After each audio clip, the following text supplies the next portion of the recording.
ഇനി ഇതുവരെ നമ്മൾ പറഞ്ഞിട്ടുള്ള ഈ ഇക്വേഷൻ വെച്ചിട്ടുള്ള 2-3 പ്രോബ്ലംസ് കൂടി ചെയ്തു കഴിഞ്ഞാൽ നമുക്ക് ഈ ഒരു ടോപ്പിക് ഇവിടെ അവസാനിപ്പിക്കാം. First problem, a journal bearing 60 mm in diameter and 90 mm long runs at 450 rpm. The oil used for hydrodynamic lubrication has absolute viscosity of 0.06 kilogram meter second. If the diametral clearance is 0.1 mm, find the safe load on bearing. Condition മനസ്സിലായല്ലോ. അഥവാ ഒരു journal bearing 60 mm diameter ഉണ്ട്, അതിൻ്റെ length ബെയറിങ്ങിൻ്റെ length 90 mm ആണ്. അതിലുള്ള journal rotate ചെയ്യുന്നത് 450 rpm-ലാണ്. അവിടെ hydrodynamic ലൂബ്രിക്കേഷനാണ് use ചെയ്യുന്നത്. ആ ലൂബ്രിക്കേറ്റിംഗ് ഓയിലിൻ്റെ അബ്സൊല്യൂട്ട് വിസ്കോസിറ്റി തന്നിട്ടുണ്ട് 0.06 kg/m². ദെൻ ഡയമീറ്റർ ക്ലിയറൻസും തന്നിട്ടുണ്ട് 0.1 mm. അപ്പോൾ ഗിവൺ ഡാറ്റാസ് എടുത്തെഴുതുന്നു. Diameter of journal bearing D = 60 mm, then length of the bearing L = 90 mm, speed of the journal N = 450 rpm, absolute viscosity of oil Z = 0.06 kg/m², then diameter clearance 0.1 mm. Find the safe load on bearing. അഥവാ ബെയറിങ്ങിൽ കൊടുക്കാൻ പറ്റുന്ന maximum load, അവിടെ സേഫായിട്ട് failure ഒന്നും ഇല്ലാതെ നമുക്ക് കൊടുക്കാൻ പറ്റുന്ന ലോഡിൻ്റെ എമൗണ്ട് എത്ര കിലോന്യൂട്ടനാണ് നമുക്ക് കൊടുക്കാൻ പറ്റുക എന്നുള്ളതാണ് ചോദിച്ചിട്ടുള്ളത്. എങ്ങനെയാണ് ഇത് ചെയ്യുക? നമുക്കറിയാം, ഇപ്പോൾ നമ്മൾ നേരത്തെ ഒരു ഡയമെൻഷൻലെസ് പാരാമീറ്റർ നമ്മൾ പറഞ്ഞു. എന്താണ്? സോമർഫീൽഡ് നമ്പർ അല്ലേ? S = Zn/P × D/C². ഈ ഒരു വാല്യൂ വെച്ചിട്ട് നമുക്ക് എന്ത് ചെയ്യാം? പിയുടെ വാല്യൂ കാണാം, അവിടെ ഉണ്ടാകുന്ന ബെയറിംഗ് പ്രഷറിൻ്റെ വാല്യൂ കാണാം. ബാക്കിയെല്ലാം നമുക്ക് തന്നിട്ടുണ്ട്. Z തന്നിട്ടുണ്ട്, N തന്നിട്ടുണ്ട്, ദെൻ D തന്നിട്ടുണ്ട്, C തന്നിട്ടുണ്ട്. ഇതെല്ലാം വെച്ചിട്ട് നമുക്ക് സോമർഫീൽഡ് നമ്പറിൻ്റെ വാല്യൂ നമുക്കറിയാം. സാധാരണ ഡിസൈൻ പർപ്പസിന് യൂസ് ചെയ്യുന്ന വാല്യൂ നമുക്കറിയാം 14.3 × 10⁶ ആണെന്നറിയാം. അപ്പോൾ പിയുടെ വാല്യൂ മാത്രമേ നമുക്കതിൽ അൺനോൺ ആയിട്ടുള്ളൂ. പിയുടെ വാല്യൂ ആദ്യം കാണാം, എന്നിട്ട് നമുക്കെന്ത് ചെയ്യാം? സേഫ് ലോഡ് കാൽക്കുലേറ്റ് ചെയ്യാം. അതാണ് ഇനി ചെയ്യാൻ പോകുന്നത്. നമുക്കറിയാം സോമർഫീൽഡ് നമ്പറിൻ്റെ വാല്യൂ S = 14.3 × 10⁶. അതിൻ്റെ ഇക്വേഷൻ അറിയാം, Zn/P × D/C². ഇതിൽ നിന്ന് ബെയറിംഗ് പ്രഷറിനൊരു ഇക്വേഷൻ ഉണ്ടാക്കുകയാണ്. P = Zn/S × D/C². ഈ റൈറ്റ് സൈഡിലുള്ള എല്ലാം നമുക്ക് അറിയുന്ന വാല്യൂസാണ്. വാല്യൂസ് സബ്സ്റ്റിറ്റ്യൂട്ട് ചെയ്യുക, കാൽക്കുലേറ്റ് ചെയ്യുക. അപ്പോൾ 0.68 Nm² എന്ന് ബെയറിംഗ് പ്രഷറിൻ്റെ വാല്യൂ നമുക്ക് കിട്ടും അല്ലേ? ഇനി ബെയറിംഗ് പ്രഷർ എന്ന് പറഞ്ഞാൽ നമുക്കറിയാം, ബെയറിംഗ് പ്രഷർ എന്നാൽ ലോഡ് / ഏരിയ അല്ലേ? P = W/L × D ആണ്. ഇതിൽ W ആണ് നമുക്ക് കാണേണ്ടത്. അപ്പോൾ Wൻ്റെ ഒരു ഇക്വേഷൻ ഉണ്ടാക്കുക. ഈ ഒരു ഇക്വേഷനിൽ നിന്ന് Wന് ഒരു ഇക്വേഷൻ നമ്മൾ ക്രിയേറ്റ് ചെയ്യുക. W = P × L × D. ഇതിൽ സബ്സ്റ്റിറ്റ്യൂഷൻ കൊടുക്കുമ്പോൾ 0.68 × 90 × 60. ഈ 0.68 MPA-ലും 90-യും 60-യും MM-ലാണ് വരുന്നത്. അത് അതുപോലെ തന്നെ കൊടുത്താൽ മതി. ദെൻ നമുക്ക് കാൽക്കുലേറ്റ് ചെയ്യുന്ന സമയത്ത് 3672 ന്യൂട്ടൺ എന്ന് വരും. 3672 ന്യൂട്ടൺ എന്ന് കിട്ടും. അഥവാ 3.67 കിലോ ന്യൂട്ടൺ ലോഡാണ് സേഫായിട്ട് നമുക്ക് തന്ന കണ്ടീഷനിലുള്ള ബെയറിങ്ങിൽ കൊടുക്കാൻ പറ്റുന്ന സേഫ് ലോഡ് എന്ന് പറയുന്നത് 3.67 കിലോ ന്യൂട്ടൺ ആണ്. Then next question, the load on the journal bearing is 150 kilonewton due to turbine shaft of 300 mm diameter running at 1800 rpm. Determine the following. First one, length of the bearing if allowable bearing pressure is 1.6 MPa and the amount of heat to be removed by the lubricant per minute if bearing temperature is 60 degrees Celsius and viscosity of oil at 60 degrees Celsius is 0.02 kg/m² and bearing clearance is അഥവാ diameter clearance ആണ് ഉദ്ദേശിക്കുന്നത് കേട്ടോ. bearing clearance is 0.25 mm. assume leakage factor as 0.002. ഇത്രയാണ് തന്നിട്ടുള്ളത്. അപ്പോൾ given datas സാധാരണ പോലെ നമ്മൾ എഴുതിയെടുക്കുന്നു. Load on bearing W = 150 kN, അതിനെ ന്യൂട്ടണിലേക്ക് കൺവേർട്ട് ചെയ്യുക.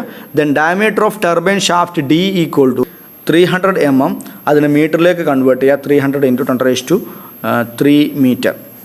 And the speed of the shaft തന്നിട്ടുണ്ട് n equal to 1800 rpm. Allowable bearing pressure P equal to 1.6 MPa.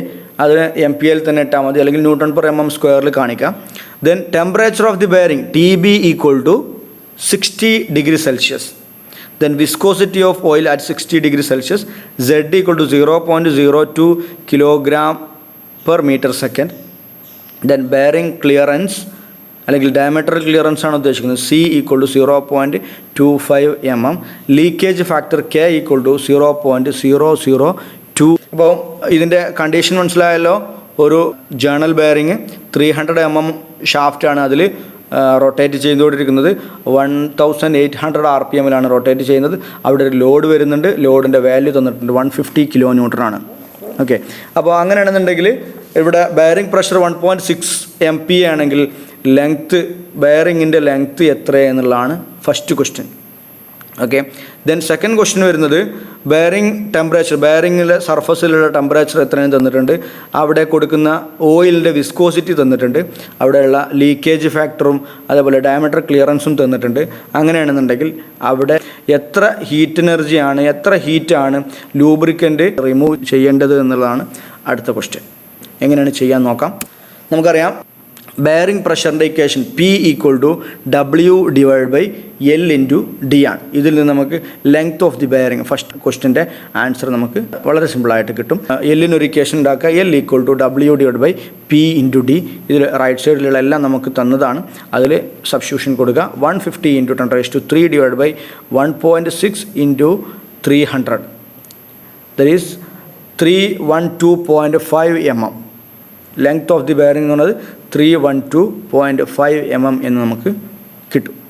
Then രണ്ടാമത്തെ ക്വസ്റ്റ്യൻ ചെയ്യാൻ പോവുകയാണ്. രണ്ടാമത്തെ ക്വസ്റ്റ്യൻ ചോദിച്ചിട്ടുള്ളത് എത്ര ഹീറ്റാണ് ഇവിടെ പ്രൊഡ്യൂസ് ചെയ്തിട്ടുള്ളത്, അല്ലെങ്കിൽ ഈ ലൂബ്രിക്കൻ്റ് വഴി എത്ര ഹീറ്റിനെയാണ് റിമൂവ് ചെയ്യേണ്ടത് എന്നുള്ളതാണ് ചോദിച്ചിട്ടുള്ളത്. QG ആണ് ചോദിച്ചിട്ടുള്ളത്, ഹീറ്റ് എത്രയാണ് ജനറേറ്റ് ചെയ്യുന്നത്. QGയുടെ ഇക്വേഷൻ നമ്മൾ കഴിഞ്ഞ ക്ലാസ്സിലായിട്ട് പറഞ്ഞതായിരുന്നു, μ/W/V ആണ് അല്ലേ.